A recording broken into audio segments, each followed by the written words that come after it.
Cristo viene, ya no tardará. No sé quién puede negarlo.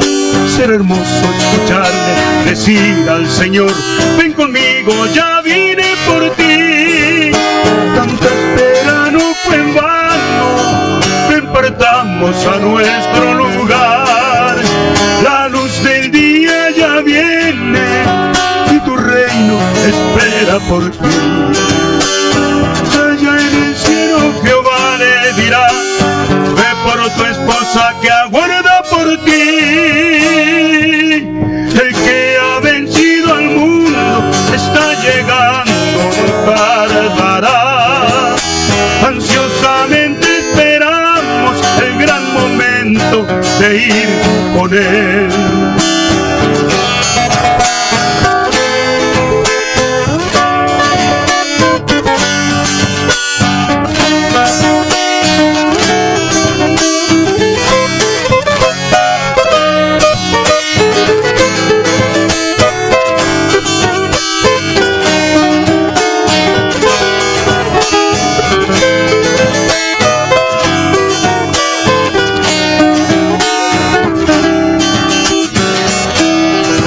Cristo viene, ya no tardará. No sé quién puede negarlo. Cuanto más esperemos, más pronto vendrá. Ya viene el gran vencedor. El reino, el lugar planeado, ya muy pronto se hará realidad. La esposa se ha preparado y por ella ya viene Jesús.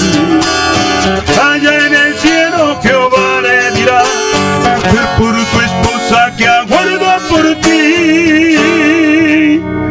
El que ha vencido al mundo está llegando, no tardará. Ansiosamente esperamos el gran momento de ir con él.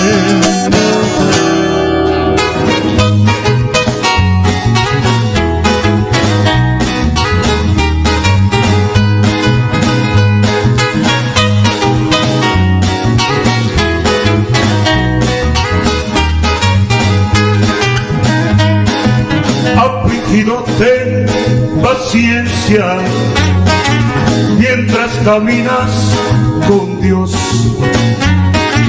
Tu aflicción al Padre prueba que hay algo valioso en ti. Las olas embravecidas de un enfurecido mar se volverán apacibles cuando diga Dios: ya está.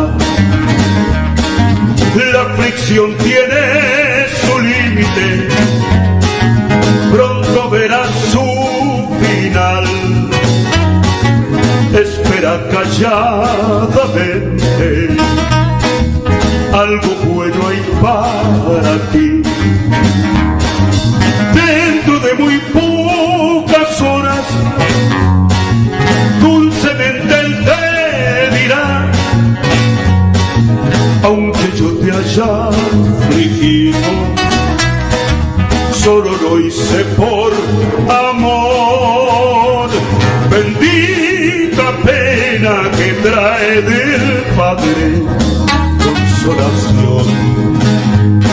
Aquellas lágrimas que has vertido, atesora Dios, su joya es tu vida fiel.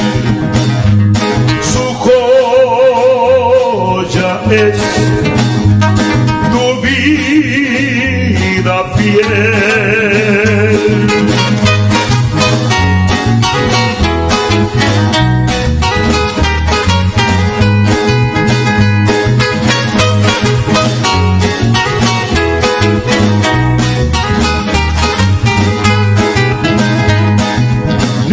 Labrador divino, brillando siempre estará. Las pruebas jamás superan los propósitos de Dios. Un tesoro más del cielo Él quiere poner en ti. Ya la escoria que pedía con la prueba se marchó. Nunca faltarán las luchas cuando por la gloria vas, pero tampoco la ayuda de lo alto faltará. Escondido en la armadura que el Señor te proveyó, apoyado en Jesucristo, invencible marcharás. Bendita prueba que trae del cielo un galardón. De parte mía tu sufrimiento ya terminó. Dios te dirá todo ya fue. Ven, sube ya con tu Señor.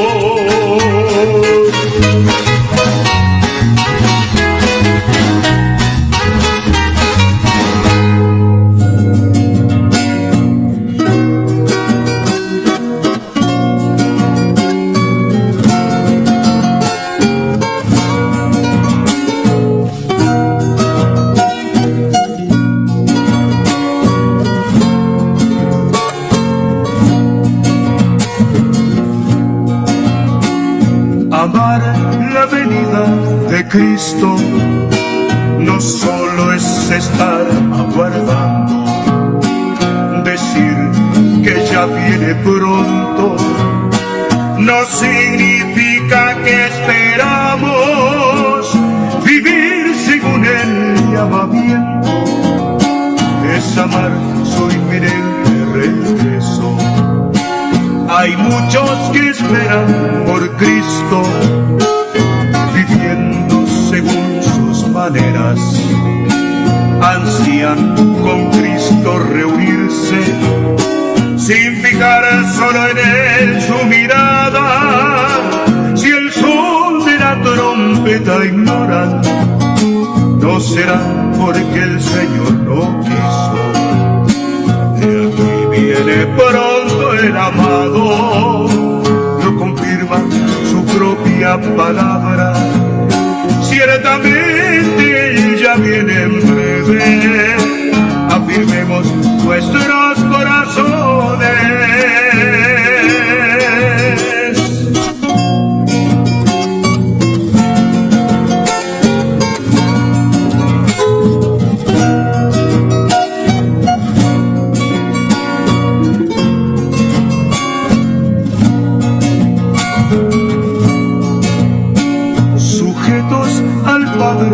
Sin dudas, es norma de aquellos que esperan en ellos la vida de Cristo.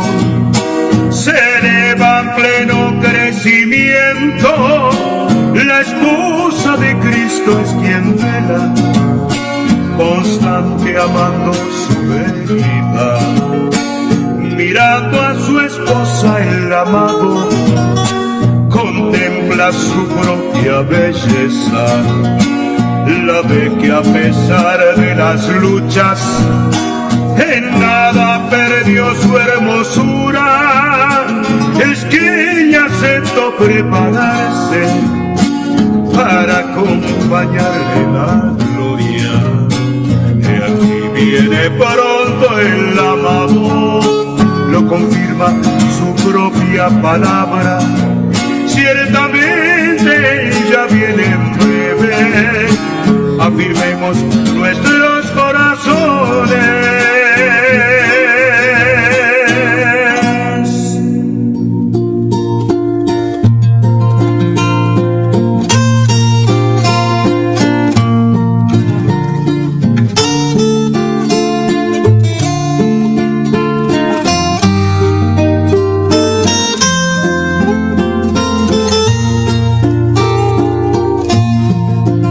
de la gracia aprendí. Que el Señor les bendiga, hermanos. En el nombre de nuestro Señor Jesucristo damos comienzo a nuestro programa. Vamos a escuchar una alabanza y luego vamos a compartir una porción de la Escritura. Crecerá.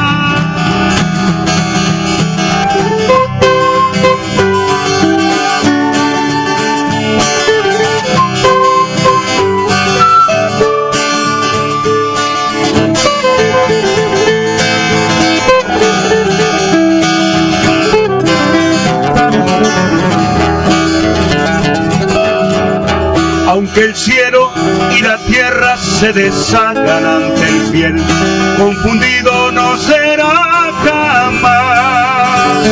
Su confianza en el Señor es más grande que el temor y el peligro real. Al lugar de los conflictos nunca solo llegará el cristiano que confía en Dios. El poder del tentador nunca puede con la fe del creyente fiel. La fe del fiel agrada a Dios. Nadie más recompensado será aquel probado en todo que nunca se dio.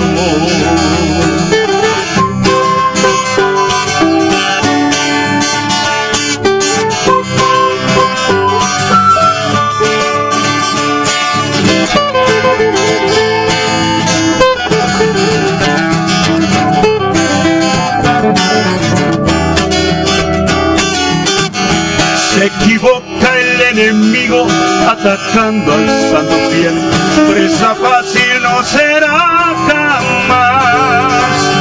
Mas de pronto se da cuenta de su lamentable error al luchar con Dios. El creyente fiel confiesa su riqueza en el Señor y el poder real que hay en él.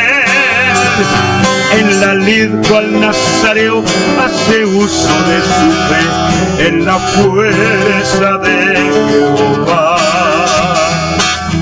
La fe del fiel agrada a Dios. Nadie más recompensado será aquel probado en todo que nunca se dio. La fe del fiel agrada a Dios. Nadie más recompensado será aquel probado en todo que nunca se dio. La carta del apóstol Pablo a Primera de Corintios, a los Corintios, a la primera carta. Vamos a estudiar esta carta, que es una carta de orden, que es una carta que se comunica directamente con números en el Antiguo Testamento. El libro de Números es el libro donde Dios censa al pueblo de Israel para luego ponerlo en orden. El pueblo de Israel no era como los demás pueblos. El pueblo de Israel, cuando peregrinaba, cuando era peregrino en el desierto, no marchaba así nomás. Los pueblos, cuando marchaban. Sin embargo, Israel tenía un orden de marcha. Dios había mostrado cómo tenía que ser ese orden, y también al acampar había un orden. El centro del acampe era el tabernáculo, y alrededor del tabernáculo el pueblo acampaba. Y así también es con la iglesia. La iglesia en este tiempo está marchando, al igual que Israel. Y como vamos a ir viendo, también hay un orden mientras marchamos. Dios ordenó, porque en el orden hay una hermosura. Hay una diferenciación entre el pueblo de Dios y el sistema del mundo. El mundo es desordenado, el mundo tiene su forma, tiene su manera, y Dios tiene su manera. Y a medida que vamos avanzando, respetando ese orden, un orden espiritual, vamos manifestando la hermosura de Dios. La hermosura de Dios a los hombres. La ciudad de Corintio, o la ciudad de Corinto, era una ciudad muy grande. Se cree que tenía aproximadamente 400.000 habitantes. Y solamente era superada en el Imperio Romano por Roma. Así que era una mega ciudad para ese tiempo y había de todas las cosas que le pueden tentar a cualquier tipo de creyente. En Roma había aproximadamente, no una sola iglesia, para que nosotros podamos entender bien lo que ocurría, tenemos que entender esto también, sino que había por lo menos 20 iglesias, todas plantadas y afirmadas por el apóstol Pablo. No es que había una sola congregación en Corinto.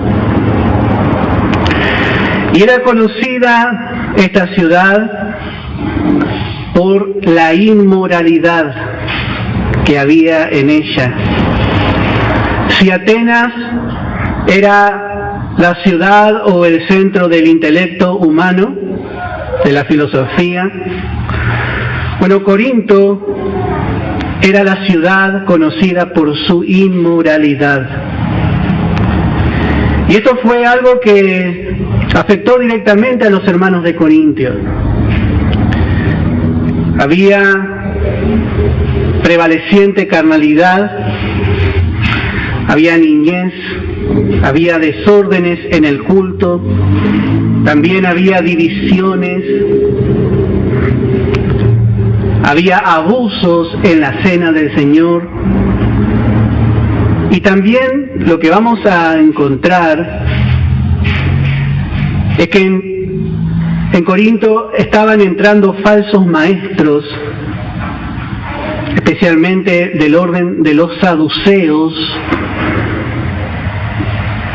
que negaban la resurrección. Por eso la razón del capítulo 15 de esta carta.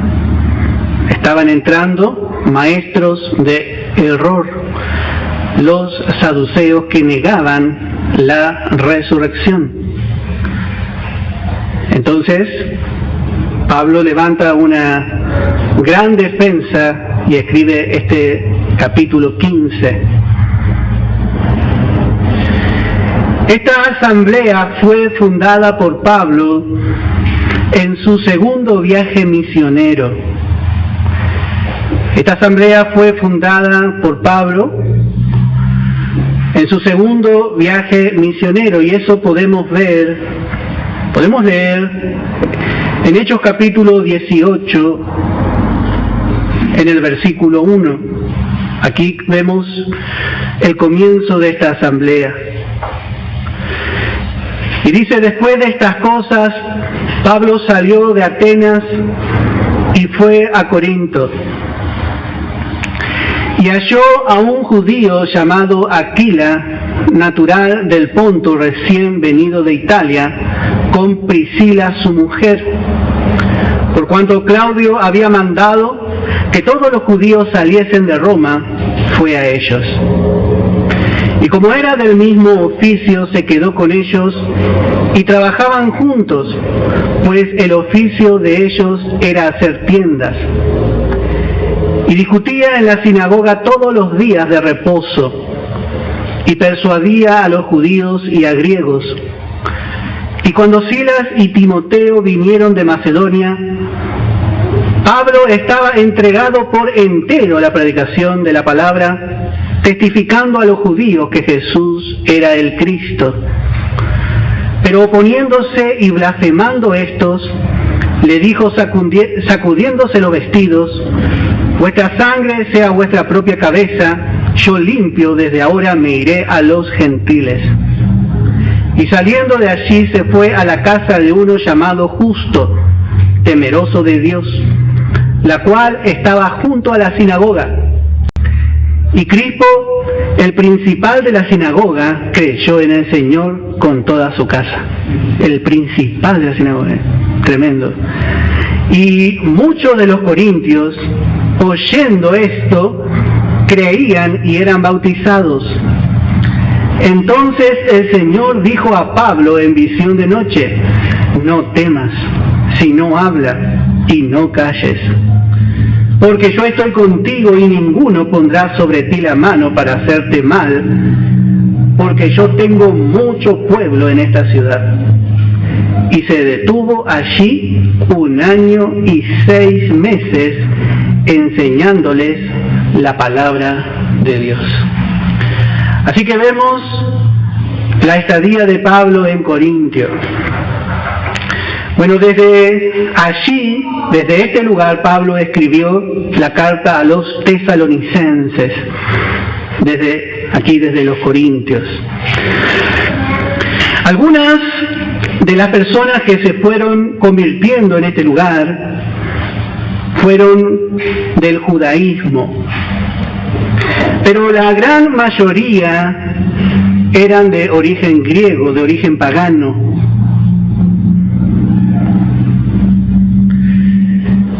Cuando él se fue de Corintio, entraron otros maestros. Y realmente la razón de esta carta es que el error entró y empezó a confundir. Lo que también encontramos, como dijimos, es que eran varias congregaciones. Y estas varias congregaciones en una misma ciudad tan grande empezaron a tomarse unas a otras como rivales. Empezaron a pelear, a competir entre congregaciones, entre hermanos. Más que compañeros que cooperaban en una causa común, ellos empezaron a ver a quién de los apóstoles exaltaban y con quién se alineaban. Entonces, por supuesto, esto trajo un desorden.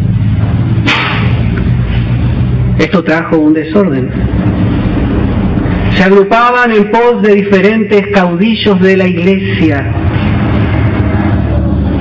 Entonces la iglesia de Corinto estaba fraccionada.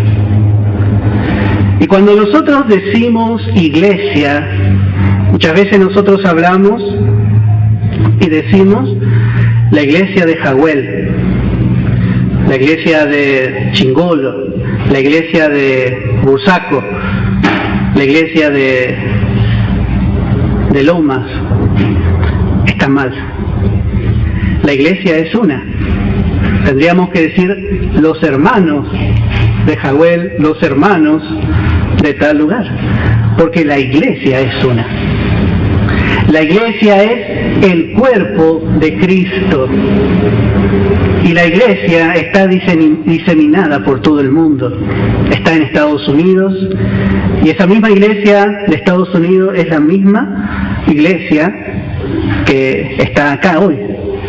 Todos aquellos que recibieron a Jesús forman una sola iglesia.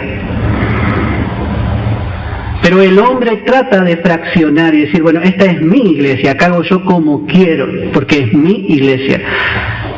Entonces ahí es donde se pierde el sentido que tanto a Cristo le costó, que es ganar y comprar una iglesia para sí, de la cual Él es la cabeza del cuerpo. Cuando nosotros miramos un cuerpo en lo natural, la mano y el pie son del mismo cuerpo. No son dos cuerpos. Están cumpliendo una función distinta, están en un diferente lugar, pero son el mismo cuerpo. Mire si la mano va para este lado y el pie va para este lado. ¿Qué pasa?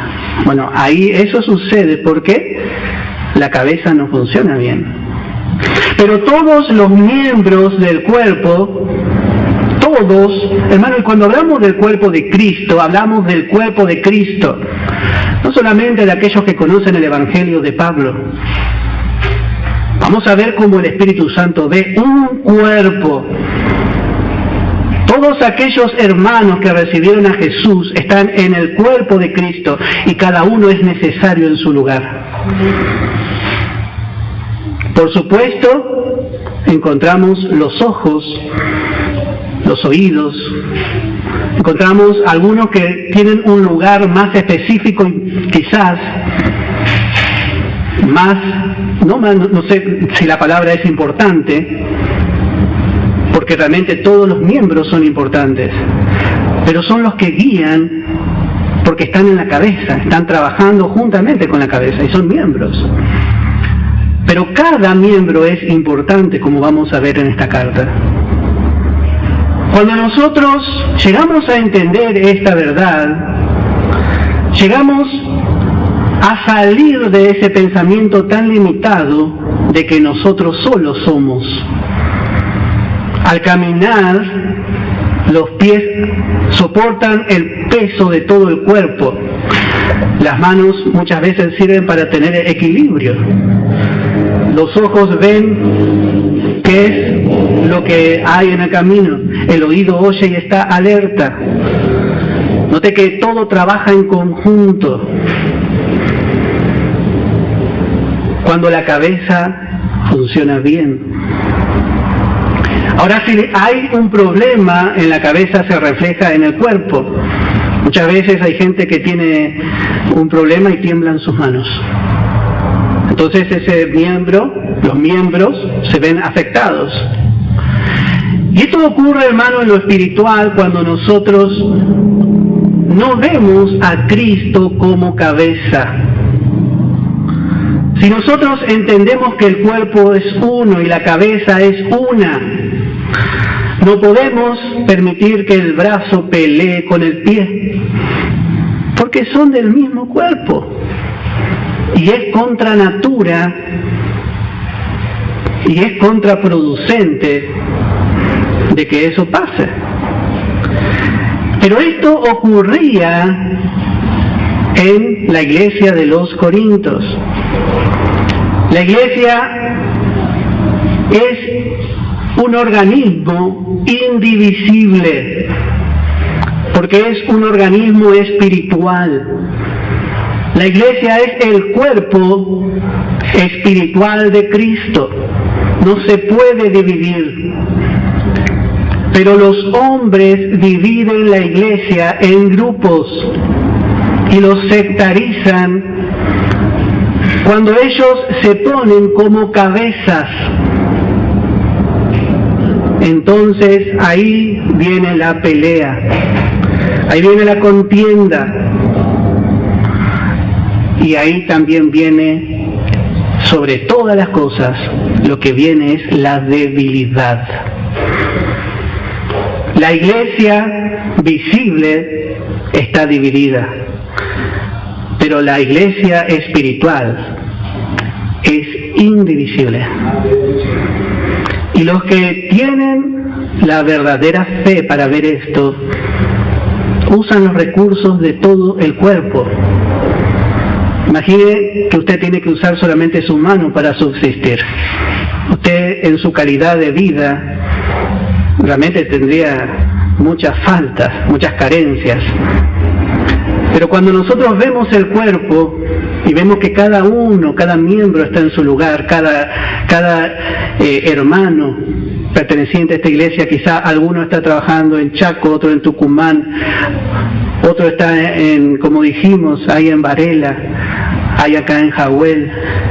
Hay diferentes grados de luz, hay diferentes grados de crecimiento, hay diferentes grados de todo tipo en cada hermano.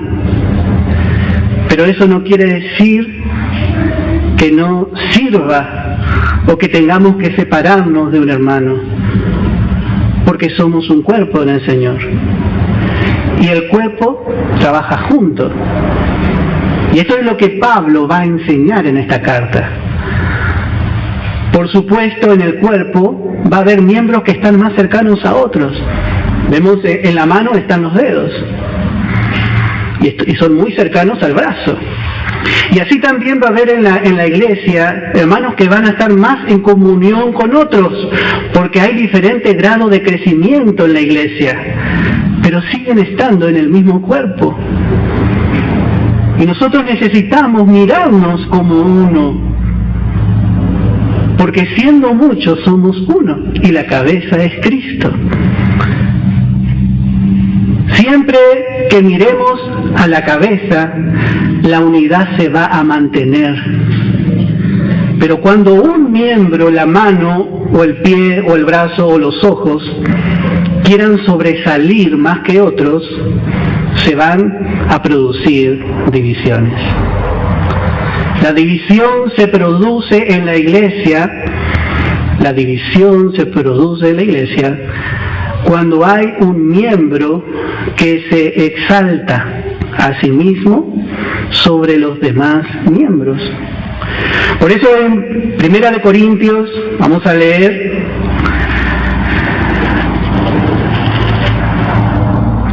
el apóstol Pablo en el capítulo 4 de 1 Corintios, dice en el verso 7, note qué pregunta hace Pablo. Porque ¿quién te distingue? Le habla directamente. ¿Quién te distingue? ¿Quién te distingue de los demás? ¿En qué sos diferente de los demás? ¿O qué tienes que no hayas recibido? ¿Qué tienes de especial que no hayas aprendido o recibido quizás de otro hermano antes que vos? ¿Qué tienes? Algunos de nosotros podemos decir que nos llamamos el autor y consumador de esta doctrina o de la fe.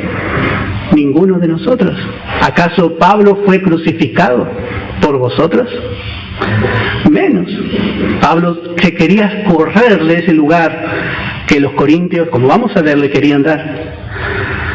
Ninguno de nosotros nos distinguimos, hermanos. Solamente estamos cumpliendo un ministerio de amor hacia nuestros hermanos. Pero hermano, el que barre el templo, el que llega primero para prender las luces, el que quizás está tratando de arreglar el lugar, o el hermano que apoya de alguna forma la obra, es tan importante como aquellos que están en un lugar más visible en la obra. Para Dios no hay distinción. En esa parte no hay distinción.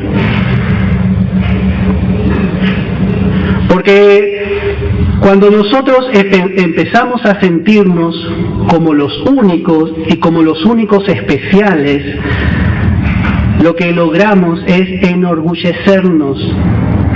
Por eso Pablo le pregunta, porque ¿quién te distingue? ¿O qué tienes que no hayas recibido?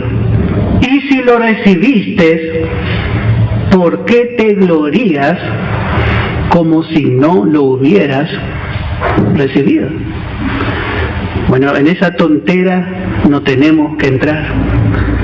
El conocimiento que usted va a adquirir en estos años, que vamos a adquirir, si no va acompañado de la revelación, si no está equilibrado con la gracia de Dios, con el amor del Señor, eso va a hacer que usted se sienta mejor que otro.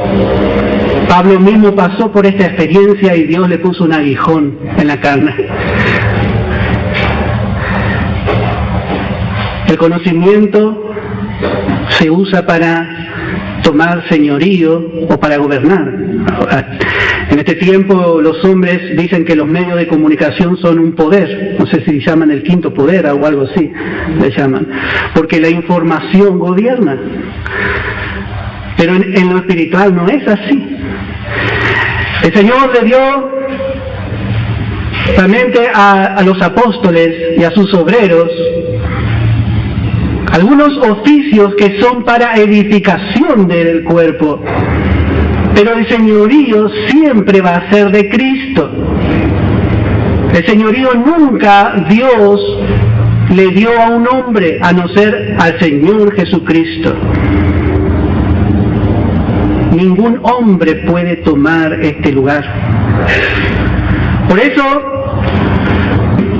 vemos esta problemática en la iglesia de los Corintios. Bueno, vamos a seguir mirando. Esta iglesia, como era en parte griega, lo que vamos a ver en este libro, estaba dominada por una atmósfera filosófica. La filosofía busca las causas por medio de el uso de la razón de todas las cosas. Usa, por supuesto, una razón caída. Y ellos van a tener muchas características que van a buscar en el apóstol Pablo, pero el apóstol Pablo le va a hablar de un Cristo crucificado. Ellos se creían a sí mismos intelectuales, y eso también encontramos hoy día en la iglesia. Las cosas espirituales mezcladas con el conocimiento intelectual. Y son dos cosas que no se pueden mezclar porque tienen dos orígenes distintos. La razón caída del hombre y lo que es de fe.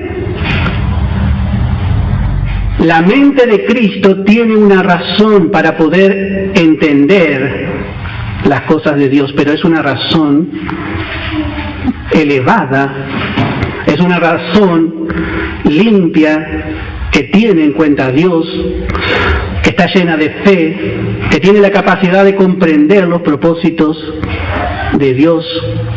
Pero la razón del hombre caído no tiene nada que ver. Y ellos van a ver en Pablo y le van a criticar. Esto es otra cosa que estaba muy fuerte. Ellos querían escuchar hablar a alguien con mucha retórica. Hay una corriente que se llamaba sofista, que era la capacidad de hablar bien para convencer. Y así muchos hoy en la iglesia usan ese recurso. Pero si no habla la palabra de Dios, la fuente de la fe sigue siendo su palabra. Y es lo único que puede transformar al hombre, la palabra de Dios. Por otro lado, estaban los judíos, como dijimos, especialmente los saduceos, que ellos tenían la tendencia de juzgar a los griegos por sus prácticas paganas. Como vamos a ver, comían a lo sacrificado, a los ídolos. Así que acá había mucho para hacer. Y realmente es una carta que a nosotros nos ayuda muchísimo para poder ver cómo Dios quiere que nosotros nos manejemos dentro de la iglesia. Para cada pregunta hay una respuesta y Pablo las da. Pablo, guiado por el Espíritu Santo, vemos que las da. Bueno, la palabra Corinto significa saciado. La palabra corintio significa saciado. Y da la idea de una persona que ya no quiere comer más, que ya se siente bien así como está. Y así era esta iglesia. Esta iglesia realmente no quería escuchar otra cosa que no proveniese de ellos mismos. Por eso realmente lo que encontramos, hermanos, es que cuando el creyente manifiesta la vida nueva es humilde, y el humilde siempre quiere aprender. Cuando el creyente está saciado no puede entrar, no puede aprender más, llegó hasta ese límite y no puede ir más adelante. Encontramos en esta carta 7 divisiones principales. Encontramos en esta carta 7 divisiones principales. La primera división es desde el capítulo 1 al capítulo 3. Allí encontramos, capítulo 1 al capítulo 3, encontramos el proyecto divino. La segunda división que encontramos es del capítulo 4 al capítulo 6. Allí encontramos, en la segunda división, que es del capítulo 4 al capítulo 6, la mayordomía divina. En el capítulo 7 encontramos la tercera división, los llamamientos divinos y grados figurados. En el capítulo 7 encontramos la tercera división, los llamamientos divinos y grados figurados. Desde el capítulo 8 al capítulo 11 encontramos la cuarta división. Desde el capítulo 8 al capítulo 11 encontramos el cuádruple fundamento divino. El cuádruple fundamento divino. Desde el capítulo 12 al capítulo 14 encontramos la quinta división. Desde el capítulo 12 al capítulo 14 encontramos el equipo divino para la iglesia. Especialmente ahí vamos a encontrar en el equipo divino para la iglesia los dones y ministerios. Desde el capítulo 12 al capítulo 14. La sexta división la va a componer el capítulo 15. El capítulo 15 es la sexta división del libro y nos habla de la meta divina y grados de resurrección. La meta, nuestra meta es tener, como dice Pablo, una mejor resurrección. La mejor resurrección va a ser la que van a experimentar los vencedores. Ellos son las primicias. Y eso vemos figurado en este capítulo 15. Y por último, la séptima y última división principal de este libro es la revelación divina o la eterna salutación. La revelación divina o la eterna salutación. En la primera división de este libro, que es el proyecto divino, como dijimos, encontramos 3 subdivisiones importantísimas, muy importantes. Como vimos, esta primera división abarca desde el capítulo 1 al capítulo 3. Y el Espíritu Santo presenta en el capítulo 1 un centro de reunión o un centro de juntar. En el capítulo 1 encontramos un centro de reunión o un centro de juntar, donde nosotros somos reunidos. Y podemos leer, por lo menos en relación a esto, porque vamos a ver mucho, primeramente en el Evangelio de Mateo, capítulo 18, en el verso 20. Evangelio de Mateo, capítulo 18, en el verso 20. Dice la palabra, porque donde están 2 o 3 congregados en mi nombre, allí estoy yo, en un costado de ellos. No, en medio. El centro siempre va a ser Cristo. Si hacemos todo por un único motivo, por amor a Cristo. Él es el centro de nuestra reunión. Hoy Él está en el centro de todos nosotros en este lugar, porque estamos reunidos en su nombre. Esa es nuestra seguridad. Y siempre tenemos que tener en cuenta eso, que el Señor se pasea entre nosotros. Eso vemos ya en Apocalipsis, en el verso 20. Apocalipsis, capítulo 3, en el verso 20. ¿Cómo es la condición, el último grado que vemos en la Odisea? Y dice, he aquí yo estoy a la puerta y llamo. Note que en esta iglesia Jesús ya no está ni siquiera adentro. Y mucho menos vamos a pensar que Él es el centro de ese lugar. Pero eso es lo que ocurre hoy, hermano. Esta es la última iglesia, la última de las 7 iglesias. Han dejado de mirar al Señor como el centro. Ya no dependen del Señor. Dependen de una organización, de una comisión, depende de un hombre, de un lugar, de lo que sea, pero no de Cristo. Entonces Él dice, bueno, quiero entrar a la iglesia, ¿puedo?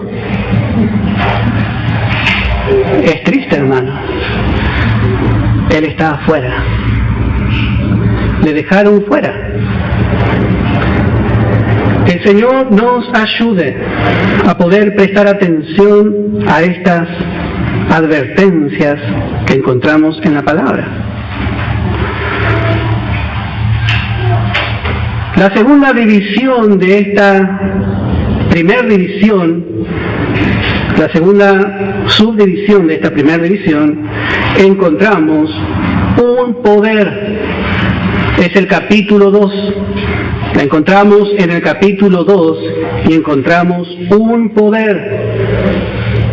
Y este es el Espíritu Santo. Este es un poder que junta, que nos atrae unos y nos pega al otro. Uno a otro estamos unidos por el poder de juntar. Es el Espíritu Santo el que nos reúne. Y note que en esto encontramos que en la primera división dice un centro de juntar. Es uno. Y hay un poder, el Espíritu Santo. El hombre pretende tener poder de convocatoria. Entonces trata de buscar a otros hombres que pueda convocar más. Pero cuando nos damos cuenta que el que convoca es el Espíritu Santo, nos damos cuenta que tenemos una puerta abierta en cualquier lugar para predicar el Evangelio. No importa, hermano, si no le conocen, si usted no es conocido, vaya y predique el Evangelio, porque hay un poder de juntar que va a convocar. Ahí nos damos cuenta que la obra es de Dios. Hermano, tenemos que aprender este mensaje. La gracia. Había un hermano que decía, es una semilla poderosa y prende por todos lados. Y damos gracias a Dios. No trabajamos solos. El Espíritu trabaja con los sinceros hermanos. Capítulo 3 encontramos la tercera subdivisión. Un propósito de juntar. ¿Por qué nos reunimos? ¿Por qué nos reunimos? Y en esto la iglesia ha fracasado también. ¿Por qué se reúne? Bueno, ha hecho casas de beneficencia. ha hecho club y se reúnen a jugar a la pelota. Bueno, y acá jugamos al ping-pong, pero bueno, es otra cosa. ¿Sabe para qué se reúne la iglesia? Para formar una morada de Dios. El propósito de juntar, vemos en el capítulo 3, el templo se está construyendo y cada uno formamos parte de ese templo como piedras vivas. Y una vez que nos reunimos, nosotros somos la iglesia, formamos un templo. ¿Y qué falta? Bueno, dice que cuando el tabernáculo fue erigido, fue terminado, dice que descendió la nube, la presencia de Dios. Y eso fue la confirmación de que estaba todo bien hecho acorde al propósito y modelo de Dios, no al modelo de un hombre. Y así es cuando nosotros nos reunimos. Y nos reunimos en el nombre de Jesús.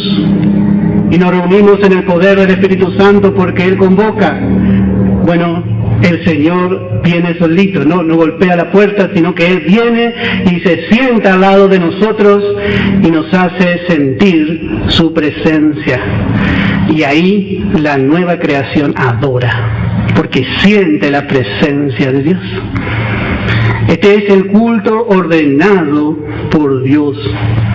Este es el culto ordenado por Dios. Bueno, vamos a dejar acá. Vamos a tomar 10 minutos de recreo.